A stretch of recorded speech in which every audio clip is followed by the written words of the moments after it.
Hello all. My name is Teresa Padico-Poole, the commander of American Legion Post 7 here in Easton. I'd like to say a few words about World War II. It has been 75 years since World War II ended. An overview from the National World War II Museum states that May 8, 1945, World War II in Europe came to an end. As the news of Germany's surrender reached the rest of the world, joyous crowds gathered to celebrate in the streets, clutching newspapers that declared victory in Europe, VE Day. Later that year, U.S. President Harry S. Truman announced Japan's surrender and the end of World War II. The news spread quickly and celebrations erupted across the United States. On September 2, 1945, formal surrender documents were signed aboard the USS Missouri, designating the day as the official victory day over Japan, VJ Day. VJ Day was especially momentous. The gruesome and exhausting war was officially over, but the day was also bittersweet for many Americans whose loved ones would not be returning home. More than 400,000 Americans gave their lives to secure our nation's freedom, and in the midst of exultation, there was recognition that the true meaning of the day was best represented by those who were not present to celebrate, said Robert Citino, PhD, Executive Director for the Institute and the Study of War and Democracy at the National World War II Museum. 75 years later, the National World War II Museum pays tribute to the historic anniversaries as well as to the myriad of service members and home front workers who helped preserve freedoms and democracy. There are still many whose fathers and mothers, grandfathers and grandmothers lived throughout the horrific situation of World War II. For most of them, talking and sharing of their experiences and memories was more than difficult and rarely, if ever, discussed. Many of us have mostly learned about World War II in high school history classes. It is true that many veterans of all past wars and present conflicts withhold their military experiences. This makes it difficult for many veterans to live a healthy life and in cases lead to post-traumatic stress.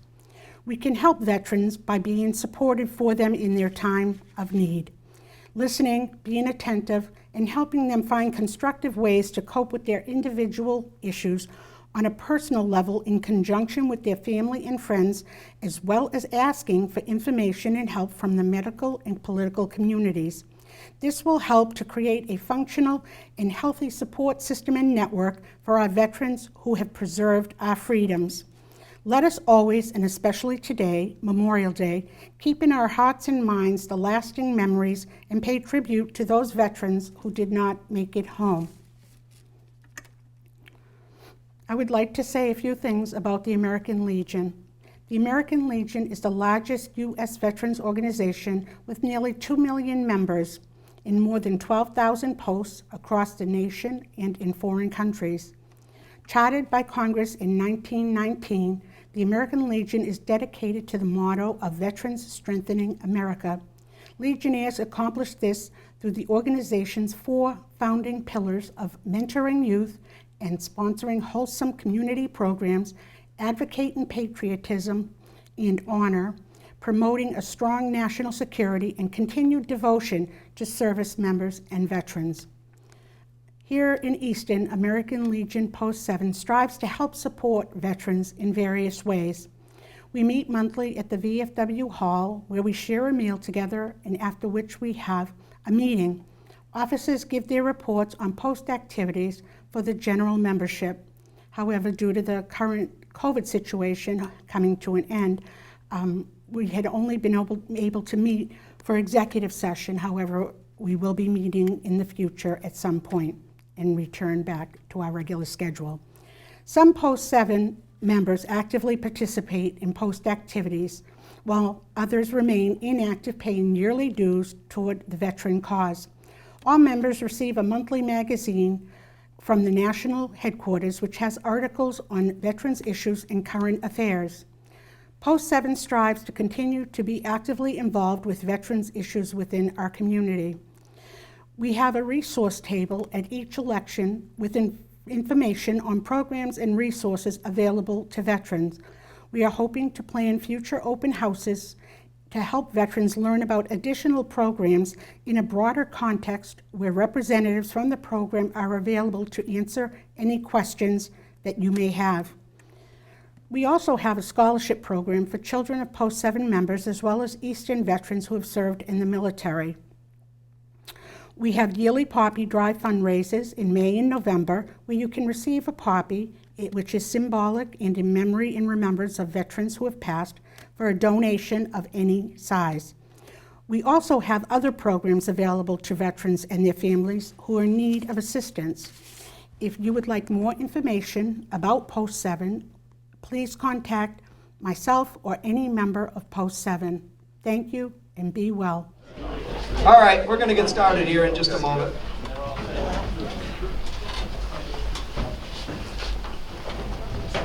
right.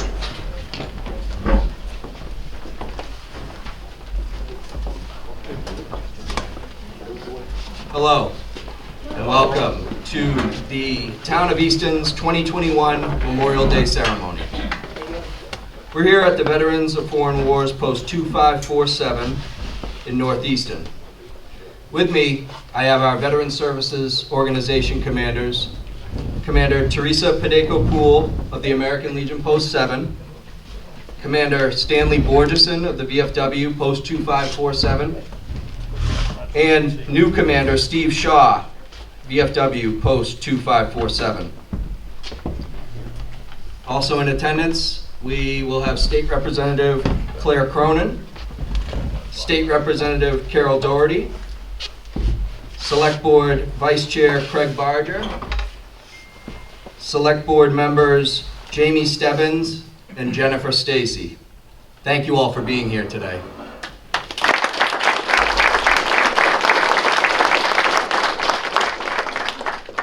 Memorial Day is a day that we set aside every year to honor our fallen servicemen and women who have made the ultimate sacrifice in service to our country. A sacrifice made to preserve our freedom and way of life as we know it. We must also not forget the sacrifice of those Gold Star families, as they too have paid the price of freedom in exchange for the lives of their loved ones. And for them, every day is Memorial Day. And we can do no greater honor and show no greater respect to their loved ones than to remember them as the heroes that they are, forever memorialized on our street signs, and their names forever engraved in our monuments. We will not forget. I would now like to ask Scout Troop 193 to lead us in reciting the Pledge of Allegiance.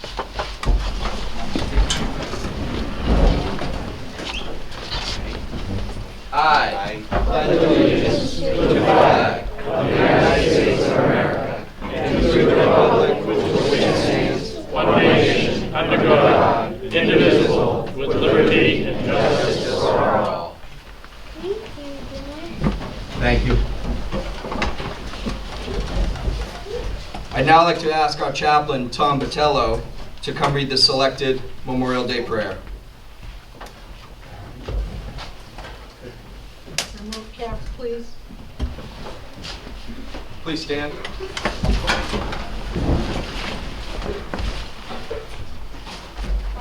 I have fought when others feared to serve. I have gone where others failed to go. I've lost friends in war and strife who valued duty more than love of life. I've seen challenged men become even bolder. I've seen duty, honor, sacrifice of the soldier. Now I understand the meaning of our lives, the loss of comrades not so very long ago. So to you who have answered duty's siren call, may God bless you, my son. May God bless you all. Thank you.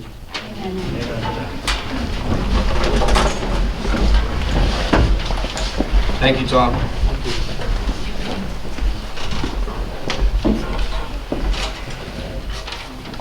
Now I'd like to welcome Oliver Ames High School student Anna Gaylor to sing the national anthem.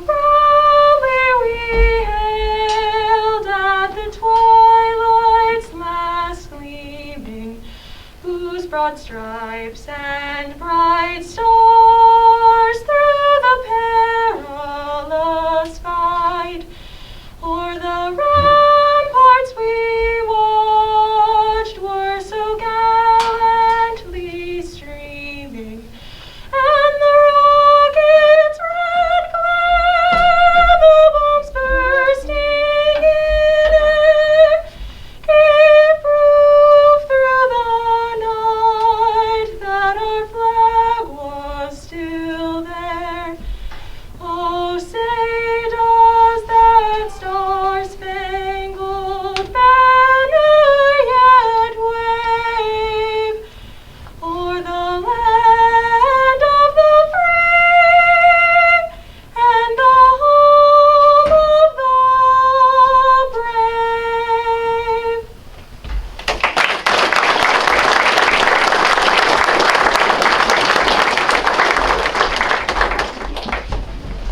Thank you, Anna.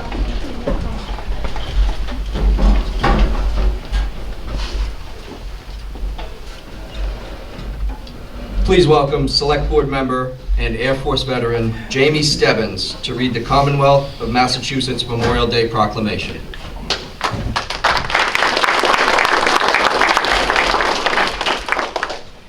The Commonwealth of Massachusetts, a proclamation. Whereas, while the nation was still recovering from the horrors of the Civil War, people in cities and towns across the country gathered to honor those Union and Confederate soldiers who had given their lives celebrating the first Decoration Day. And whereas after World War I, the nation came together again to honor those who had fallen in the service of their country, renamed Memorial Day. The last Monday in May is when people remember and honor the memory of all the men and women who fought and died in all American wars and conflicts. And whereas throughout our country's history, thousands of Massachusetts citizens have fought in wars and conflicts to defend our safety and way of life. And whereas their legacy of patriotism and dedication to country is an inspiration to all Americans. And whereas it is appropriate that all Massachusetts citizens remember the bravery of those who gave their lives so that their sacrifices serve as a reminder of the cost of our freedom. Now, therefore, I, Charles D. Baker, Governor of the Commonwealth of Massachusetts, do hereby proclaim May 31st, 2021, to be Memorial Day, and urge all the citizens of the Commonwealth to take cognizance of this event and participate fittingly in its observance. Given at the Executive Chamber in Boston the first day of May in the year of 2021, and of the independence of the United States of America, the 244th. Signed by His Excellency Charles D. Baker, Governor of the Commonwealth, Karen E. Polito, Lieutenant Governor of the Commonwealth, and William Francis Galvin, Secretary of the Commonwealth. God save the Commonwealth of Massachusetts.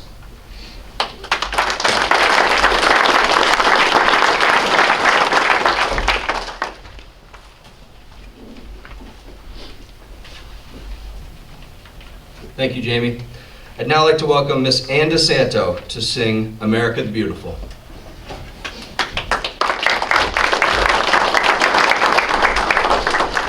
All are welcome to sing along as you're able.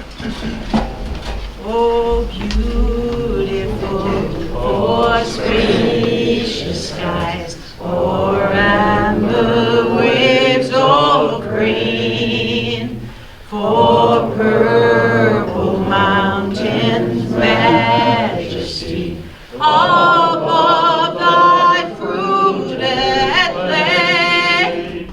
America, America, God shed his grace on thee, and crown thy good with brotherhood, from sea to shining sea. Oh, beautiful, for heroes proved in liberating strife, who more than self their country loved, and mercy more than life. America, America, may God thy gold refine, till all success be nobleness, and every gain divine. Oh, beautiful for patriot dream that sees beyond the years, thine alabaster cities gleam, undimmed by human tears. America, America, God shed his grace on thee, and crown thy good with brotherhood, from sea to shining sea.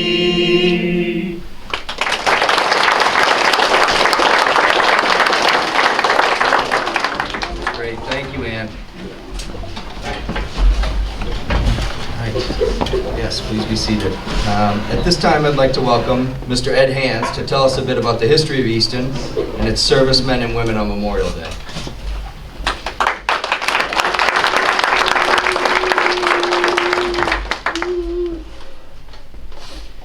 It's good to see you all again. And what I mean is no masks. We've made it through a pandemic, and part of the reason we were able to do that is because of our first responders.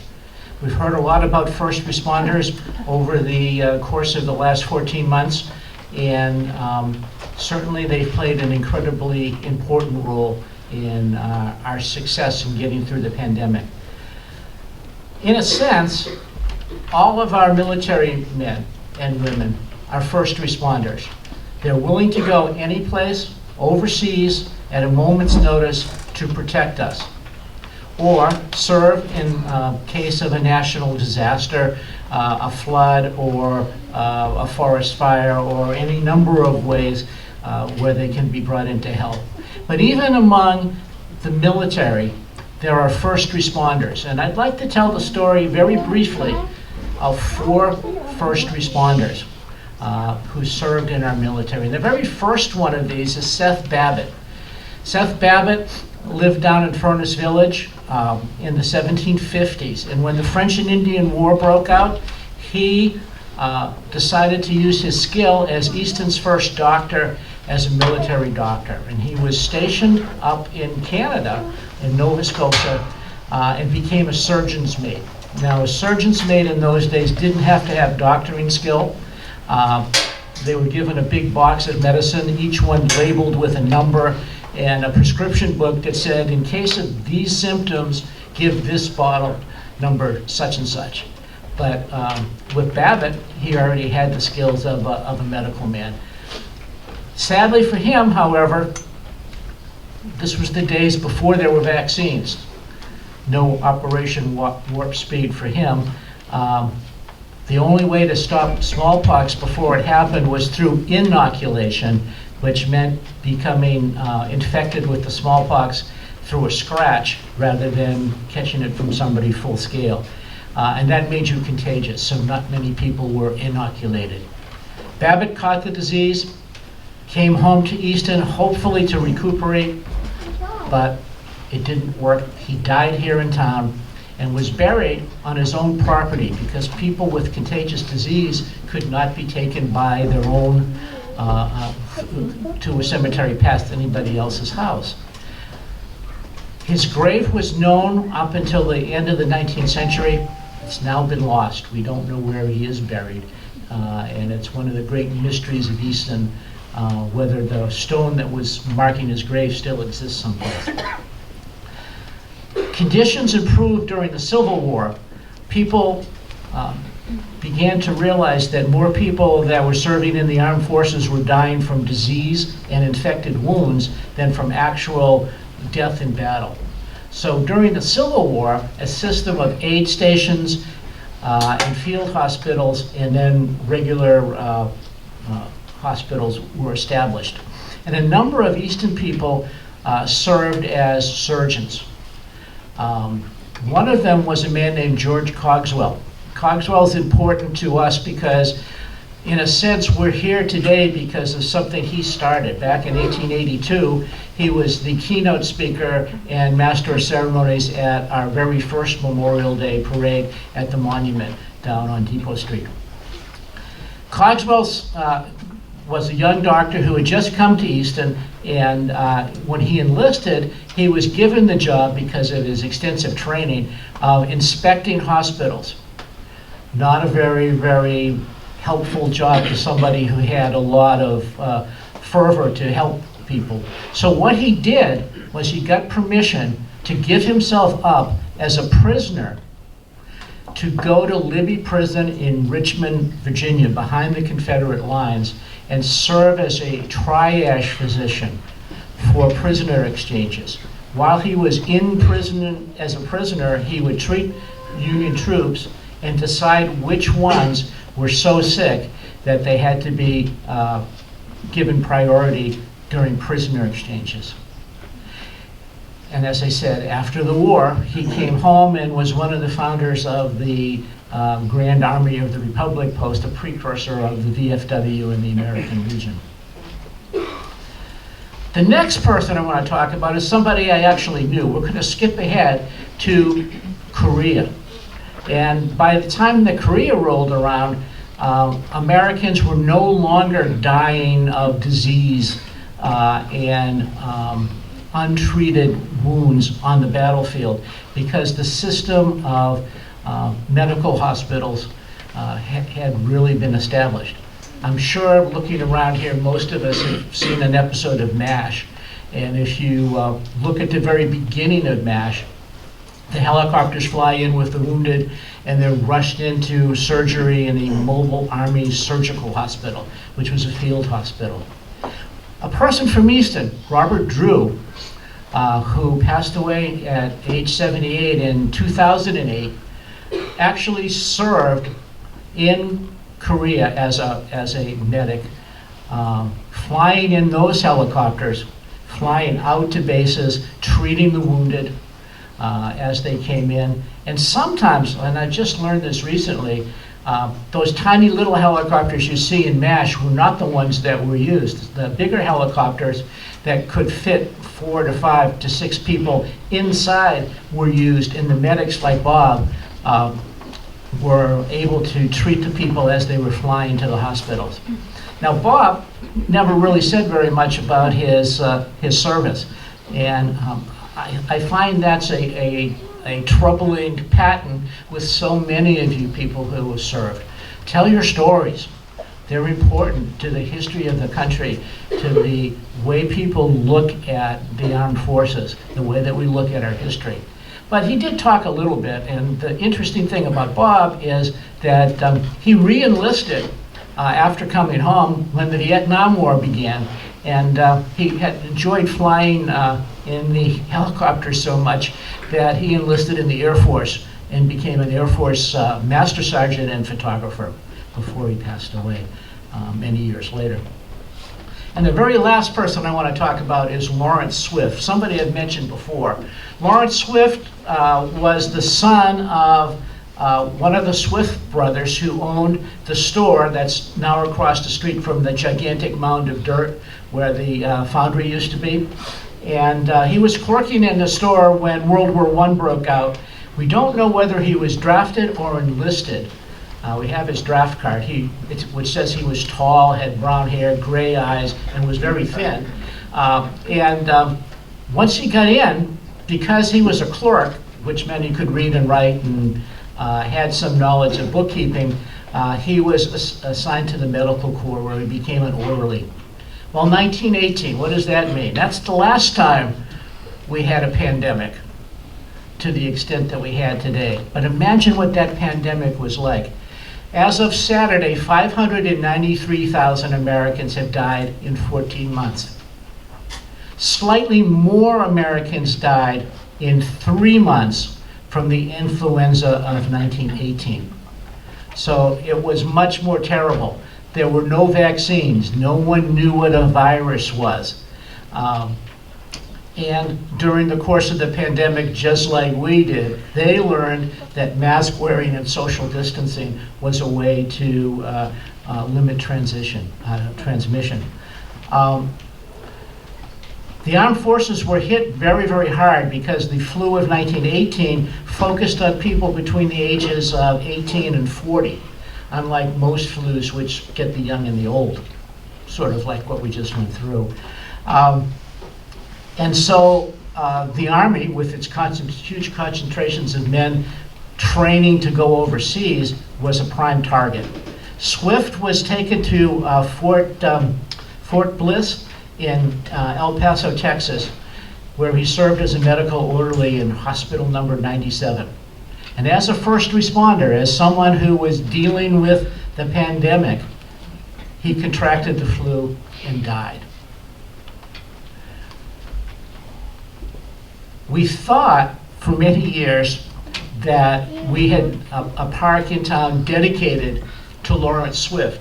There's a park in Furness Village, in front of the store where he worked, called Swift's Park. And we thought that a grateful town would probably had got that donated in honor of Mr. Smith. It turns out, doing some research recently, that it wasn't dedicated. The Swift brothers in 1900 donated that land to the town of Easton for a park. So it's been Swift's Park for over a century. There's a memorial there that does mention Lawrence Swift, but many people, both inside and out of town government, are beginning to think that maybe rededicating Swift's Park to Lawrence Swift and all the first responders that have helped during this pandemic might be a wonderful honor. So we're looking for that maybe in the next couple of years. Without first responders, many thousands of American military people would have died. So just as the first responders have helped us with the pandemic, I want to say thank you to the first responders inside the military.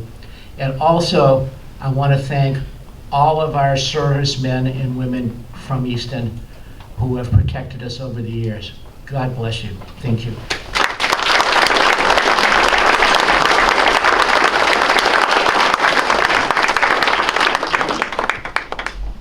Thank you. I now have the honor of introducing this year's ceremonial parade marshal, Lieutenant Colonel Brian Donahue. Lieutenant Colonel Brian Donahue is a native of South Easton. He entered the Army in May of 1998 when he was commissioned as a second lieutenant in the Quartermaster Corps through the Reserve Officer Training Corps at Boston College.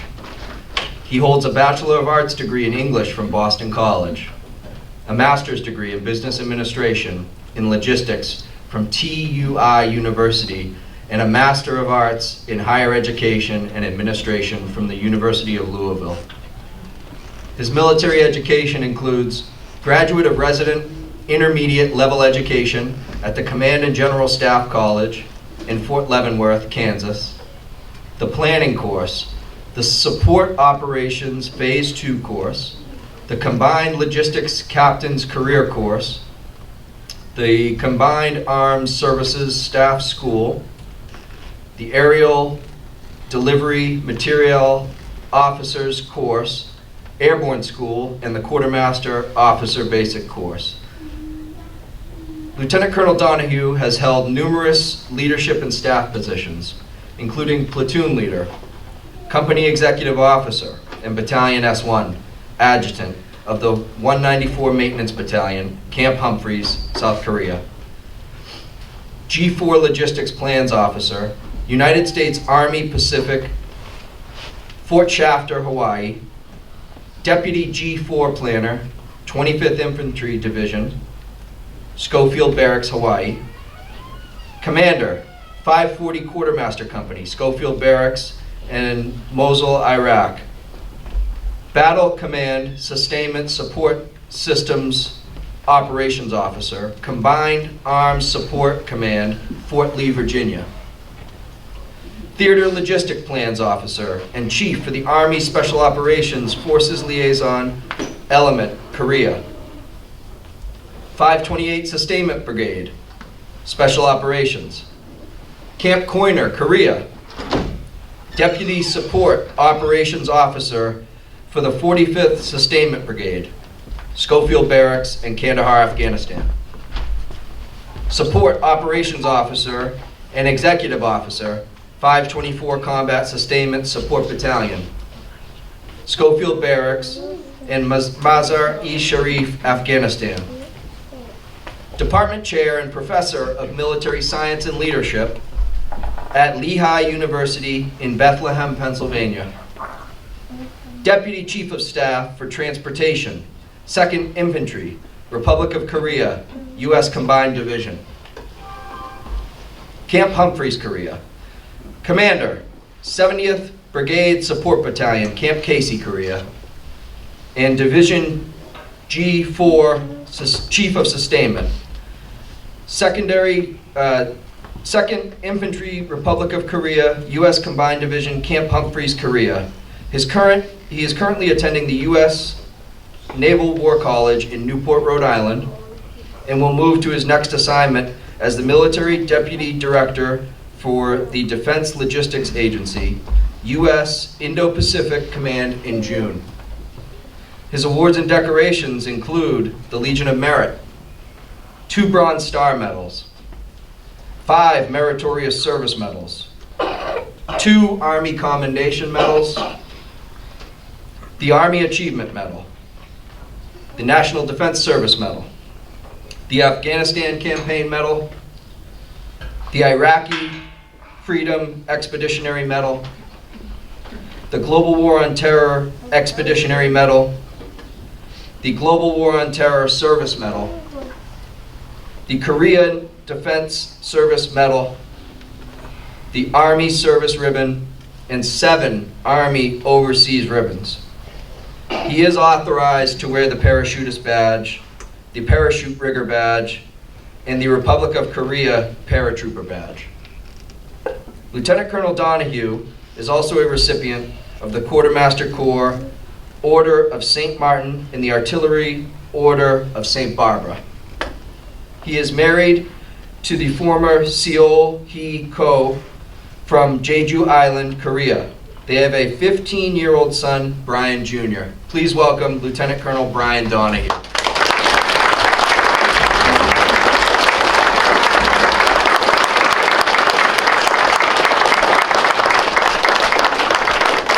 Thank you very much. So I have to commend Corey on that one, because reading a military bio sometimes it's like easy to read Latin. Good morning, distinguished guests, friends and family, fellow members of the Easton community. It is truly an honor for me. It's humbling for me to be here today. So I'd like to thank Corey for inviting me to be here in the presence of generations. It is truly amazing. Sorry. So I admittedly don't get home as often as I would like, but when I do, my sister Kirsten and I, we tend to run through Easton Center, and we stop at the Veterans Park, and it's amazing. And I apologize for being emotional up front, but I will tell you that this is an incredibly humbling event, and it speaks volumes for this town and this community, that you remember and you honor those who have paid the ultimate sacrifice. So I'd like to begin this morning briefly by discussing some of the meaning Memorial Day. Memorial Day to me, some of it has been said, but In my mind, Memorial Day is the absolute true American holiday. As said, observed the last Monday of May, it honors the men and women who died while serving our nation to protect our freedom. Memorial Day, once known as Decoration Day, originally honored only those fighting in the Civil War. But since World War I, the holiday has evolved over the years. And it now honors and commemorates American military personnel who died in all wars, including World War II, the Korean War, the Vietnam War, the Persian Gulf War, and today's wars in Iraq and Afghanistan. While on Veterans Day we celebrate those who serve and have served, on Memorial Day we must remember those who have served and are no longer with us. We may celebrate with our families, and we may enjoy much-deserved time, especially this year more than any, probably most important. But if we do it right by the heroes that have gone before us, we must take time to honor them, to remember them, and to never allow their legacy to fade or be forgotten. As a kid who grew up on Depot Street, spent a lot of time on the soccer fields of Easton, I had incredibly supporting parents. I'm the youngest of 4 children. My sister and my brother are here today. They both still live in Easton with their families. My brother Michael is also a career Army officer who went to West Point and served for 23 years before retiring with his family to Prosper, Texas. I did not grow up hard. And if I were, it would be dishonest for me to stand here today and say that I always wanted to be a career soldier, because quite frankly I didn't. All right, I graduated from Boston College, commissioned as an Army lieutenant in 1998, and honestly up until September 11th of 2001, I thought that I would do my 4 years and move on and go to law school. I'd follow in my father's footsteps. I'd raise my family in Easton or some other South Shore town. But like many servicemen and women from my generation, my perspective completely changed when the towers fell. It was now our generation's turn to step forward and defend the country, just as our predecessors had done before us. It was our turn to deploy in defense of freedom and defend our way of life. It wasn't long after that in January of 2004, as a 28-year-old captain, I was in command of the 540th Quartermaster Company, 127 soldiers operating in central and northern Iraq. My brother had recently redeployed after being part of the initial invasion. Combined, Mike and I have 8 years of combat deployments, supporting conventional and special operations. So I don't say that to brag. Quite frankly, I say that as a humbling statement. And I know I speak for him when I say that each tour was hard, but it was also rewarding. Each was personal, and it changed us as people. And each presented its own unique challenges. Politics and political views never entered the equation. We had missions, and we were charged with leading soldiers. And aside from being a father, there was no greater honor. There still is no greater honor. But we must also recognize that we were the lucky ones. We were able to come home, while others were not. So Memorial Day is dedicated as a day of solemn remembrance. And I think we need to remind ourselves of that sometimes. It is equally a time to pause and reflect on what makes our nation so great. We are indebted to the soldiers, sailors, airmen, and Marines who took an oath to support and defend the Constitution of the United States and follow that through with their lives. We must remember those lost in the European theater in the world wars. Those lost in the Pacific, fighting in the Pacific theater, fighting another formidable enemy. We must remember those who fought the enemy and the elements in the coldest winter on the Korean Peninsula. We must honor those who fought and died in the jungles of Vietnam, as well as those veterans still living with the horrors from war that they face today. And we must honor our newest generation of fallen heroes, those lost in the Iraq and Afghanistan wars. We must also recognize that our nation loses men and women at home in training accidents to prepare for war. Those losses need to be on our minds as well today. And we need to confront the tragedy that we lose 22 service members and veterans a day to suicide. The fact is, everyone who's seen war is changed by it. Not all get the help that they deserve. We have many veterans here today, all right, as well as veteran family members, and I fully understand that the family members also serve. Everyone here, veterans and survivors who've lost family members and friends, understand the meaning of Memorial Day. They understand that the world is a hard place, and that the white lies that our parents told us, and we probably told our own kids at one point or another, that violence never solved anything, and that time heals all wounds, might not necessarily be true. See, the fundamental nature of military service is this. As a nation, we ask average people to go to horrible places, to put their lives on the line, to do the near impossible for the safety of people that they've never met. The willingness of generation after generation of Americans, from Lexington to Concord, to Hanoi, to the Karangal Valley of Afghanistan, to put on their nation's uniform and defend our way of life at the risk of losing their own. That is one of the great virtues of our country. But the pain of their loss doesn't fade. And that's precisely the meaning, the need, and the reason for Memorial Day. Ladies and gentlemen, no service member aspires to die for the nation, but each understands that that's exactly what may occur. For many service members, Memorial Day is a tough time. Some have personal experiences that others just won't understand. Some mask the pain with smiles and fight the internal demons from returning home. And Memorial Day can be a challenge that they don't want to face. We need to ensure that to that population, that they hear us when we say that we understand, that we care, and we're here to help. So on this Memorial Day, I want to share some people with you that I'm thinking of. I'm thinking of them and I'm thinking of their families. Sergeant First Class John David Hilkey. Sergeant Hilkey and I served together in the 45th Sustainment Brigade in Hawaii, then in Kandahar, and later again in Korea. JD joined the Army in 1999 as a combat engineer.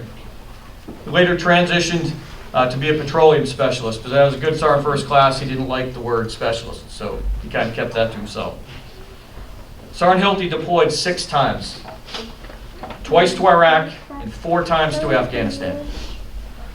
JD was a huge Celtics fan, and we would talk and debate all the time with anybody that would listen to us that the '86 team was the best of all time. Sergeant Hilkey was a hero, but his real legacy was as a family man and as a father. Sergeant Hilkey passed away on May 30th, 2020 in Erbil, Iraq, on his 6th deployment. He was serving in Operation Inherent Resolve. First Lieutenant Matthew Stovall. Matt was from South Haven, Mississippi. He was assigned to the 367 Maintenance Company with me, one of my sister companies in Mosul, Iraq, during Operation Iraqi Freedom II. Matt was someone like you'd see in a movie. Right? He was big, he was athletic, he was charismatic, he was loud, he had a deep southern drawl. But above all else, he was incredibly brave. His talents were such that he was shifted to another company, a Michigan National Guard unit, that was our battalion's main effort. Because we needed the talent there. We needed the leadership on the road to lead our convoys. Only 25 years old, Matt Stovall truly believed in the mission in Iraq. And he relayed that to a class of elementary school 5th graders. He told them about all the great things that the American soldiers were doing. That we were restoring clean drinking water in northern and central Iraq, and we were bringing stability to the Kurdish region a population that supported us wholeheartedly from the beginning of the war to the end. Matt was incredibly excited to return home to his young wife and son. During his last week in Iraq, Matt Stovall was killed. He was killed on his last mission that he volunteered for.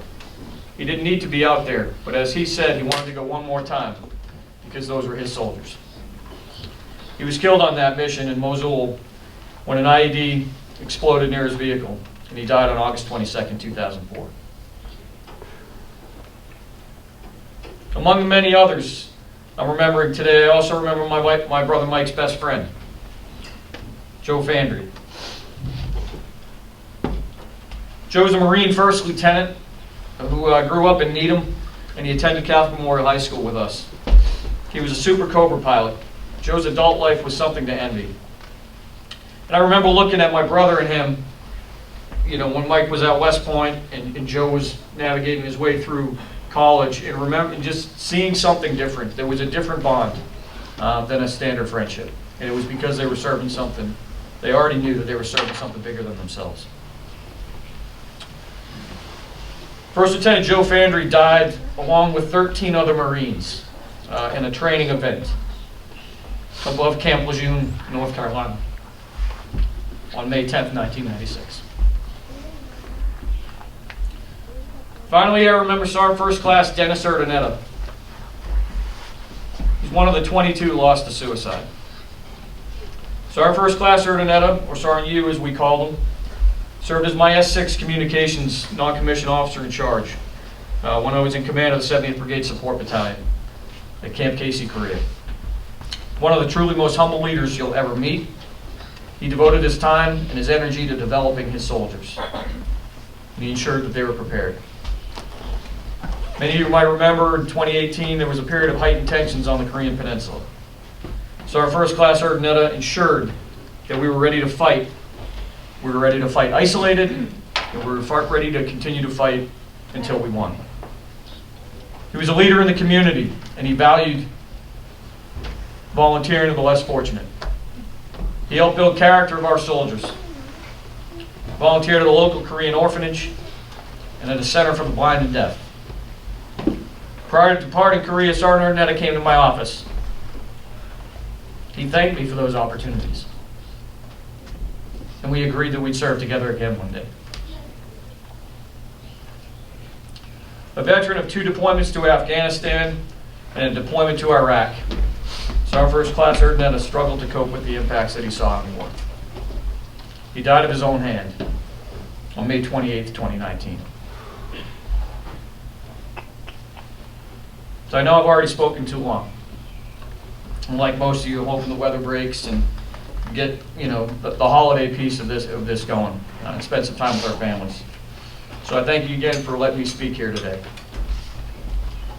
I just ask you that we remind ourselves of the meaning of Memorial Day, and that as Americans we remember those heroes who have gone before us.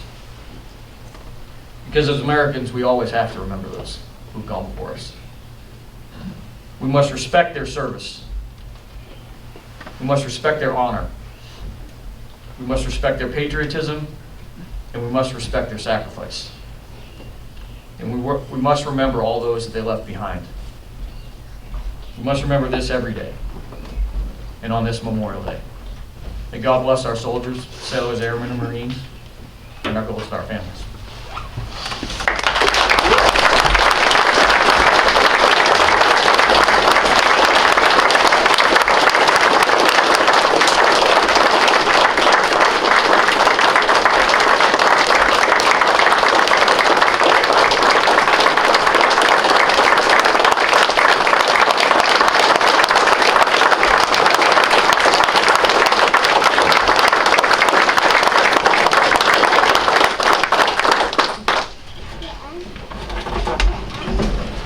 Thank you, Colonel Donahue, very much for sharing your personal thoughts and those beautiful memories of those soldiers that you served with.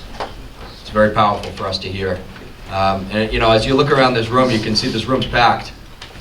I don't remember the last time we've seen this room this full.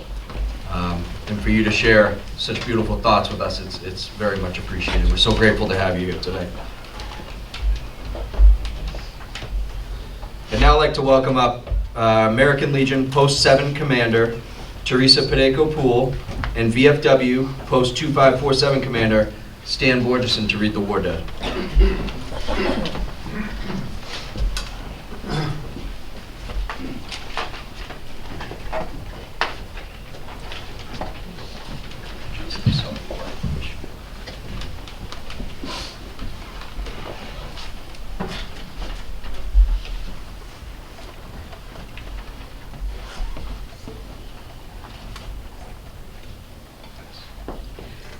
Civil War, Charles Bellows, Martin Cunningham, Daniel Donovan, Thomas Duffy, Samuel H. Gilmore, John D. Haney, E. Granville Howard, William A. Lothrop, Theodore Mitchell, James McCullough, John Phillips, Seth Ramsdell, Pegleg F. Randall, Michael E. Roach, Albert Tilden, Charles S. Torrey, Benjamin Boudry, Major Crockett, Henry T. Drew, Seth T. Dunbar, Franklin Godfrey, Edward H. Hansel, James A. Humphrey, Calvin A. Marshall, John Mullen, Hosea S. Packard, Minor E. Phillips, Ansel B. Randall, Phineas A. Randall, Richard Severs, George A. Tilden, Charles A. Willis, Charles L. Britton Jr., George H. Davis, John Duffy, Jason F. Eldridge, John Goulding, Mason A. Hill, Addison A. Lothrop, Michael Millerick, Patrick McCount, William M. Packard, H. Frank Poole, John Randall, John Richards, Cornelius Slattery, J. Manley Tinker, World War I, Winfield Skidmore Knowles, George Cyril Shepard, Private George Francis Schindler, Second Lieutenant Oliver Ames Jr., Jeremiah F. Sullivan, Chester Rice Smith, Lawrence Howard Swift, George Philip Workman, Camp Devens, Viller Tornell France,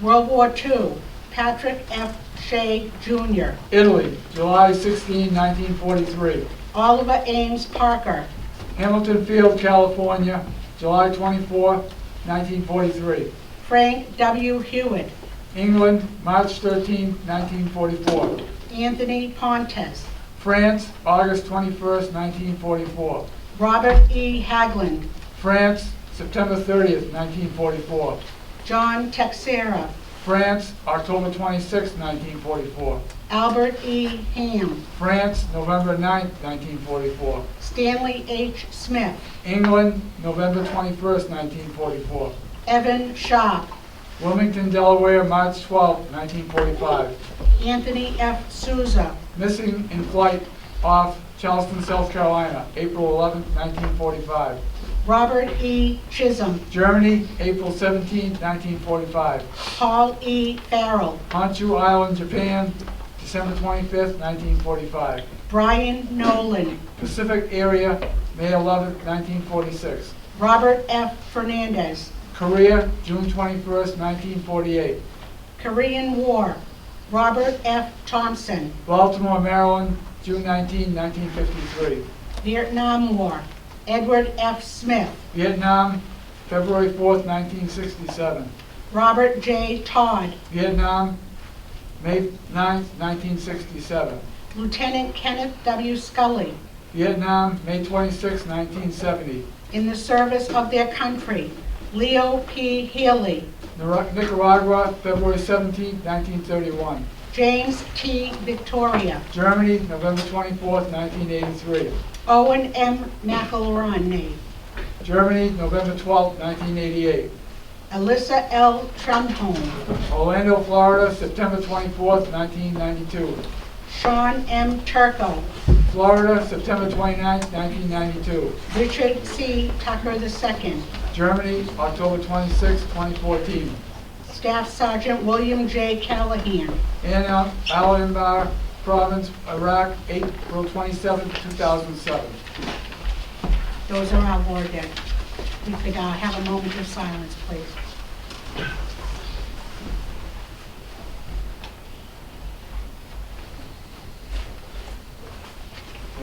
Thank you.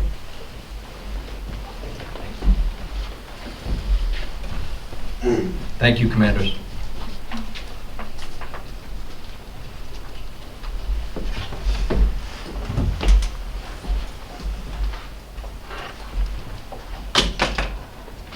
If I could ask you to all stand, please. I'd like to invite a member from the Select Board to come present the wreath. And normally this is laid on one of our monuments, but today, being inside, we will set it here on the podium.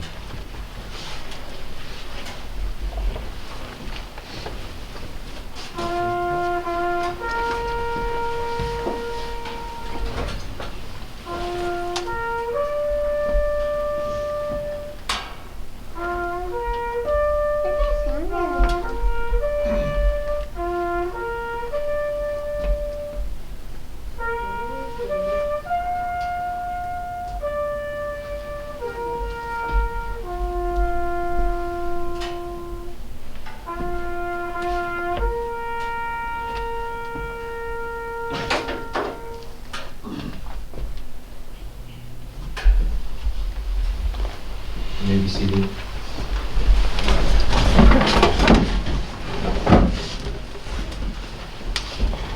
I don't know if we should have told him to sit down briefly. At this time, with immeasurable gratitude, unshakable unity, and undying hope, let us stand if you're able, lift our hearts, and raise our voices as together we sing. God bless America, land that I love. Stand beside her and guide her through the night with the light from above.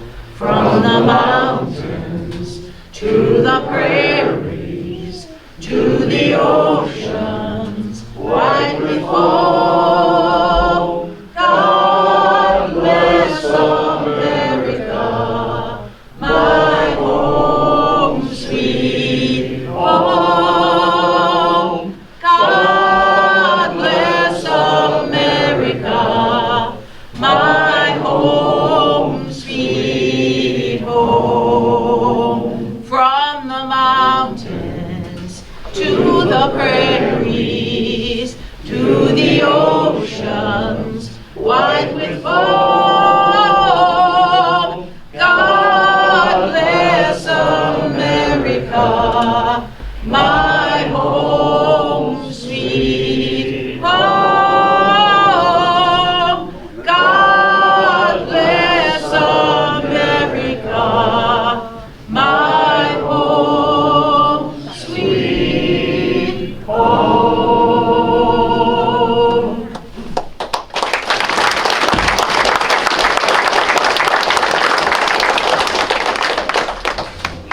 Now you may be seated. Thank you. Thank you, Ann.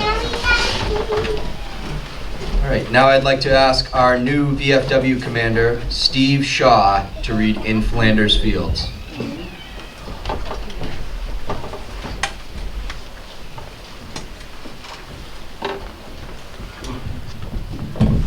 Isn't Easton a great place to live? It really is. In Flanders Field by John Craig. In Flanders Field, the poppies blow between the crosses, row on row, that mark our place, and in the sky, the larks, still bravely singing, fly scarce heard amid the guns below. We are the dead. Short days ago, we lived, felt dawn, saw sunset glow, loved and were loved, and now we lie in Flanders Field. Take up our quarrel with the foe. To you, from failing hands we throw the torch, but yours to hold it high. If ye break faith with us who die, we shall not sleep, though poppies grow in Flanders field. Thank you.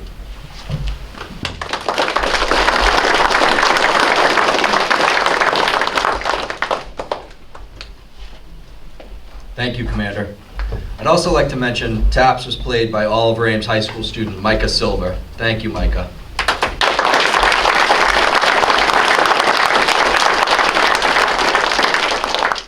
Next, I'd like to invite up some of our distinguished guests. Would everybody please welcome State Representative Claire Cronin.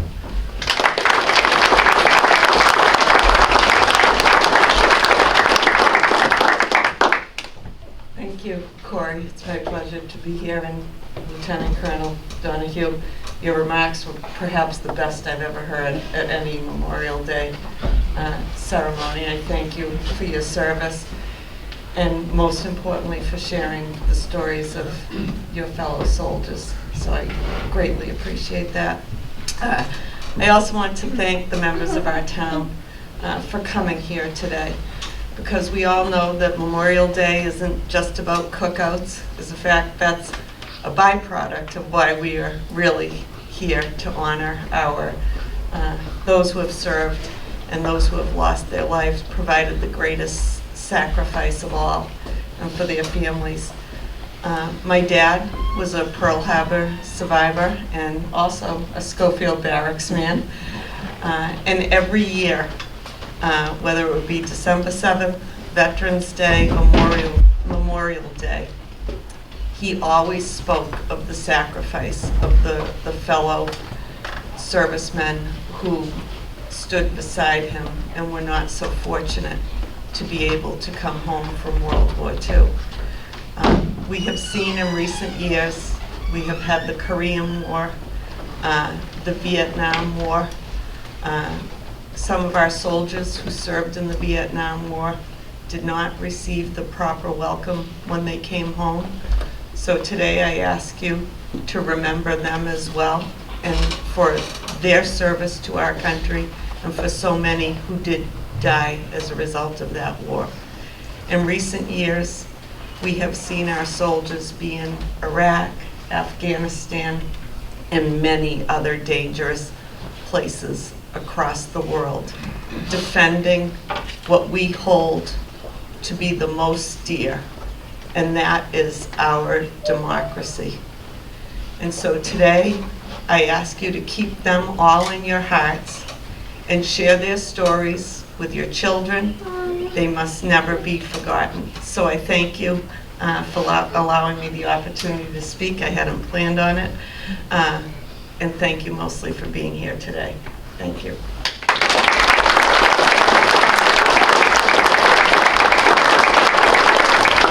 Thank you, Rep. Cronin. Next, I'd like to welcome State Representative Carol Dougherty.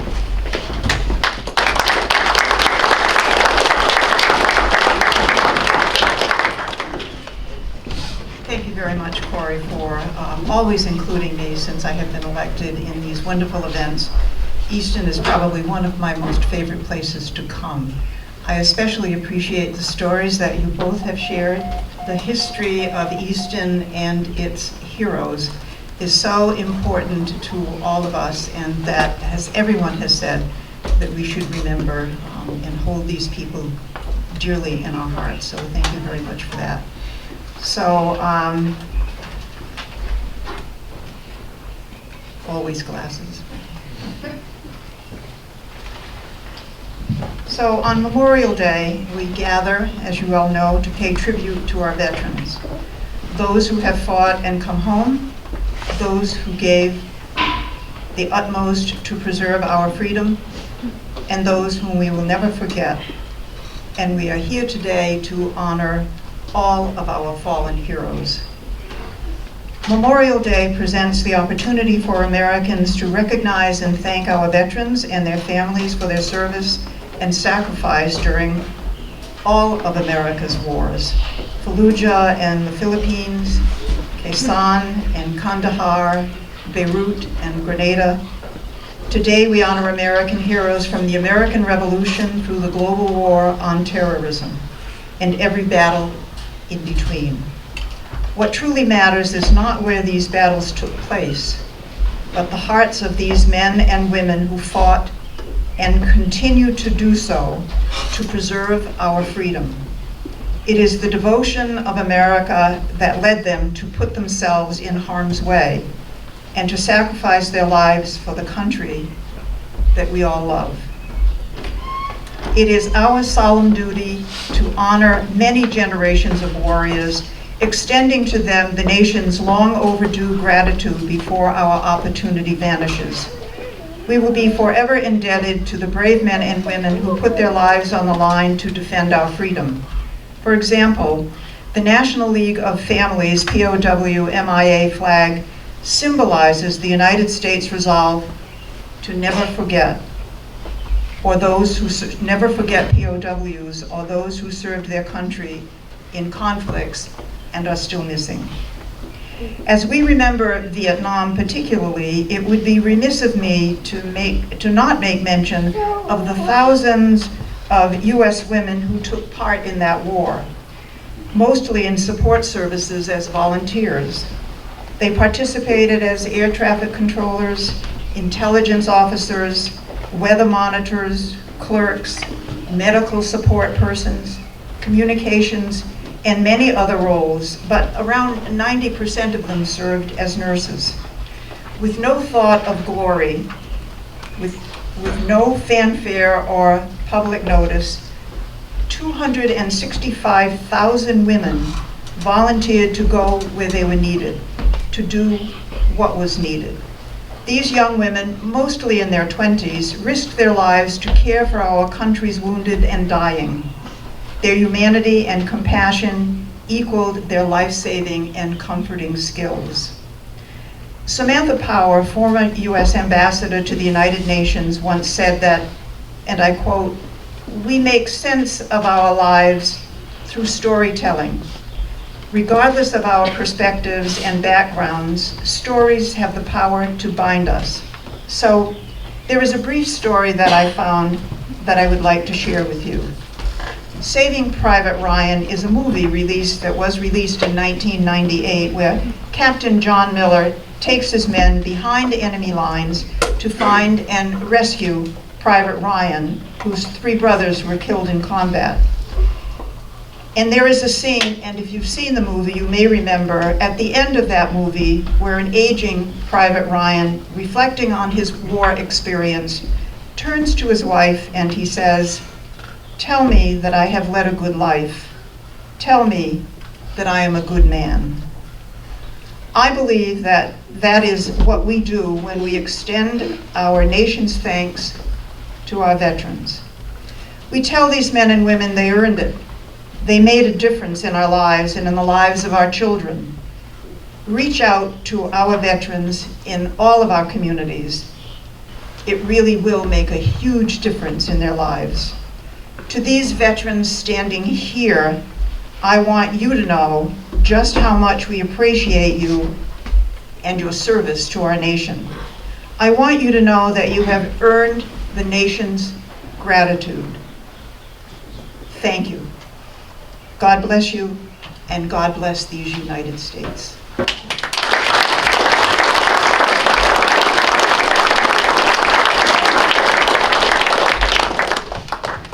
Thank you. And now I'd like to welcome our Town of Easton Select Board Vice Chair, Craig Barger.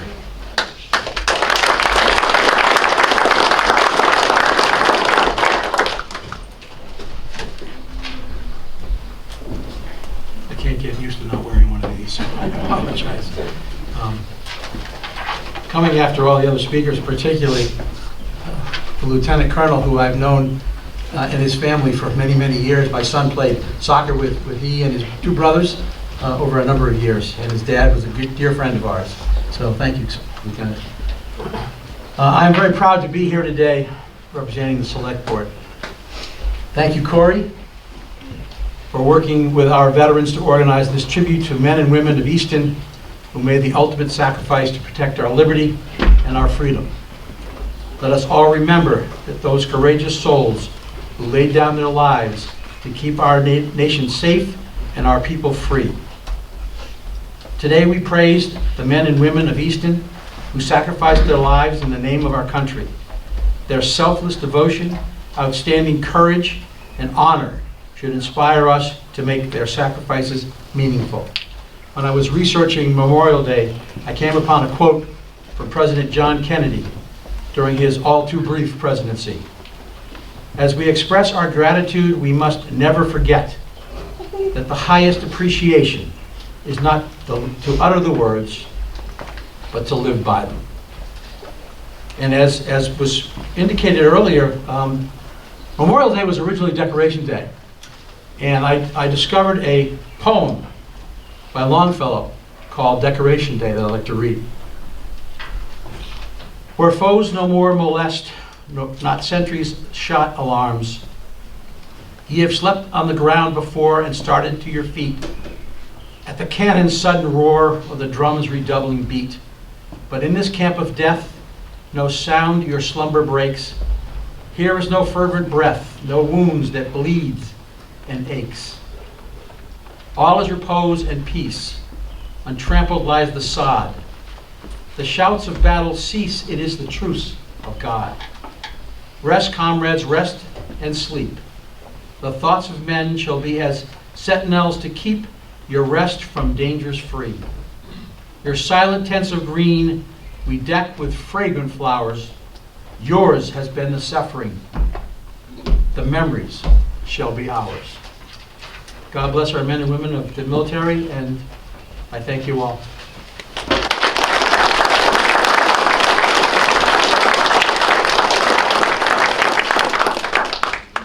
Thank you, Craig.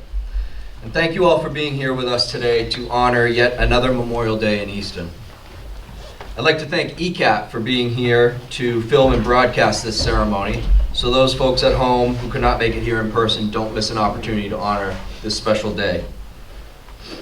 I'd also like to thank the Easton DPW, Easton Fire Department, Police Department, and all the other departments that support the work that we do in the town of Easton for our veterans. We are so grateful for your service.